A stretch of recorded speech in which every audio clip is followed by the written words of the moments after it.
शालपुत्री च द्वितीयं ब्रह्मचारिणी तृतीयं च घंटेति कुष्माण्डेति चतुर्थकं पंचमं स्कंदमातेति षष्ठं कात्यायनीति च सप्तमं कालरात्रि महागौरी च अष्टकं नवम सिद्धदात्री च नव दुर्गा प्रकीर्तिते।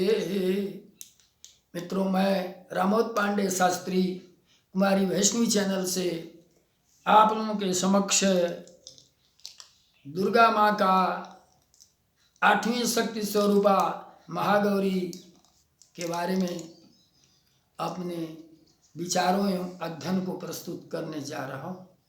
सर्वप्रथम मैं आज इस अष्टमी के व्रत के समय अधिकांश लोग व्रत में होंगे, मैं उनका हार्दिक अभिनंदन एवं वंदन करते हुए माँ से प्रार्थना करूँगा कि मेरे इन समस्त मित्रों को सुखी समृद्धशाली एवं सदा सदा निरोगित रखें। मित्रों, 8वां दिन माता गौरी का दिन है। महागौरी का आज पूजन अर्चन जप तप हवन आरती अंत में क्षमा प्रार्थना करते हैं। माता जी की उपमा शंखचंद्र कुंद के फूल से दी जाती है। माता जी को 8 वर्ष भवेत गौरी, इनकी उम्र सदैव 8 वर्ष की है ऐसा मानते हैं। माता गौरी ने अपनी जिंदगी में एक प्रतिज्ञा एक संकल्प किया। वो संकल्प था कि मैं अपना विवाह भगवान शंकर से ही करूंगी। माता का संकल्प था शंकर जी को पति के रूप में प्राप्त करने के लिए। इस पर माता ने घोरतम तपस्या प्रारंभ कर दिया। चिरकाल तक तपस्या में लीन माता जी कठिन से कठिन वातावरण एवं परिस्थितियों को झेलती रहीं। इनके माता पिता अनेकानेक लोग इनके तपस्या स्थल पर आए और तपस्या को स्थगित करने का पुनः पुनः निवेदन एवं सुझाव दिया, किंतु माँ ने एक भी नहीं सुना और सबको नकारात्मक उत्तर देके केवल एक हठ है, मुझे पति के रूप में भगवान शंकर को प्राप्त करना। वे अपने लक्ष्य बिंदु से एक कदम भी पीछे नहीं हटना चाहिए।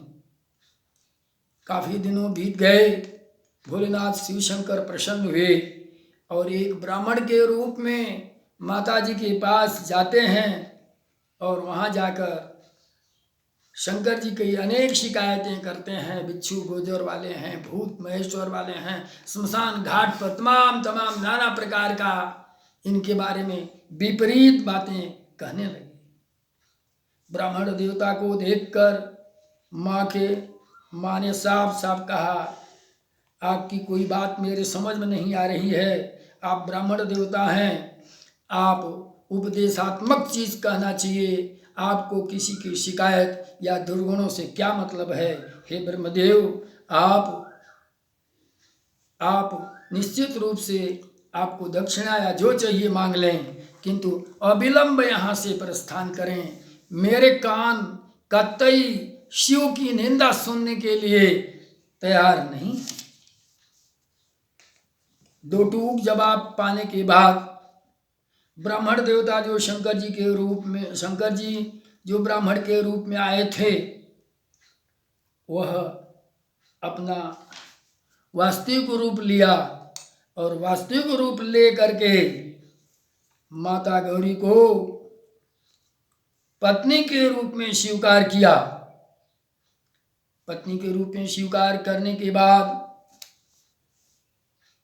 भगवान भोलेनाथ ने कहा, गौरी, तुम्हारी शरीर तो अतीव सुंदरी थी, किंतु तुम्हारे चिरकाल तक घोर तपस्या करने के कारण तुम्हारी शरीर काली सांवली सी हो गई है। चलो तुम मेरे साथ, मैं हरिद्वार तुम्हें स्नान कराऊं और तुम्हारी शरीर की सारी गंदगी वहां समाप्त हो जाए। शंकर जी माता गौरी को हरिद्वार ले गए वहाँ स्नान कराए।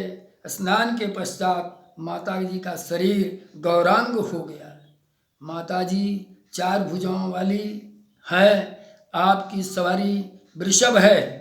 ऊपर वाले दाहिने हाथ अभय मुद्रा, नीचे वाले हाथ में त्रिशूल है। बाएं हाथ के ऊपर वाले हाथ में डमरू है, नीचे वाले हाथ वर मुद्रा है। माता जी का मंत्र है श्वेत वृषे समारूढ़ा श्वेतांबरधरा शुचि महागौरी शुभम दद्यान महादेव प्रमोददा। माता जी की दूसरी मंत्र है या देवी सर्वभूतेषु महागौरी संस्थिता नमस्तस्यै नमस्तस्यै नमस्तस्यै नमो नमः। या देवी सर्वभूतेषु महागौरी रूपेण संस्थिता नमस्तस्यै नमस्तस्यै नमस्तस्यै नमो नमः। या देवी सर्वभूतेषु महागौरी रूपेण संस्थिता नमस्तस्यै नमस्तस्यै नमस्तस्यै नमो नमः। कम से कम माता जी की इस मंत्र का 3 बार उच्चारण करना चाहिए, 3 बार प्रार्थना करनी चाहिए। माँ निश्चित रूप से इस नवरात्रि के शुभ वेला में आपके समस्त दुखों को काटती हुई 6 माह के लिए आपको मातेश्वरी इतनी ऊर्जा देगी कि 6 माह तक आप शारीरिक, आर्थिक, मानसिक, सामाजिक, नैतिक बहुमुखी विकास करते हुए पूर्ण स्वस्थ और मस्त रहें। आपको माँ के चरणों में अपने को पूर्ण मन से समर्पित कर देना आवश्यक है। जब तक समर्पण नहीं होगा निश्चित रूप से उसका उचित परिणाम नहीं प्राप्त होगा। मित्रों, कुछ लोग आज शाखा प्रवाहित करने के मूड में हैं और कुछ लोग नवमी को करते हैं। मैंने पिछले वीडियो में दे दिया है कि अगला दिन रविवार है। अष्टमी के दिन जो लोग करते हैं ठीक है, कुछ लोग अष्टमी के दिन कन्या पूजन भी कर लेते हैं, ये भी ठीक है।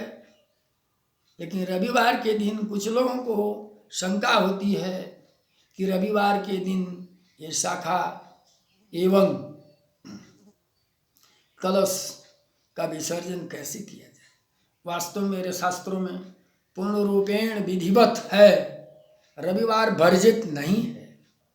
और आज अष्टमी है, अष्टमी 10:26 के बाद नवमी हो जाएगी। सूर्योदय से रविवार मानते हैं। माँ की विदाई सूर्योदय से पूर्व बाट पूज करके मेरी माताओं एवं बहनें कर चुकी, इसलिए रविवार का कोई प्रश्न नहीं। वैसे भी रविवार हमारे शास्त्रों में वर्जित नहीं है। माँ आपका कल्याण करे, माँ आपको स्वस्थ मस्त रखे, आपके बाल बच्चों को प्रगति पथ पर तीव्र गति से आगे बढ़ाए। समस्त दुख को काटने के लिए माँ के शरणों में अपने को पूर्ण रूप से हमें केवल समर्पण करना है। पूर्ण मन से समर्पण करना ही पूर्ण फलदायी है। यही मन और विचार जो है वो अपना है, जिसे माँ के चरणों में समर्पित कर दो और माता जी से अपनी बैटरी को चार्ज करके 6 महीने के लिए चार्ज करा लो और सुखपूर्वक जीवन व्यतीत करो। जय माँ जगदम्बे, जय माँ भारत।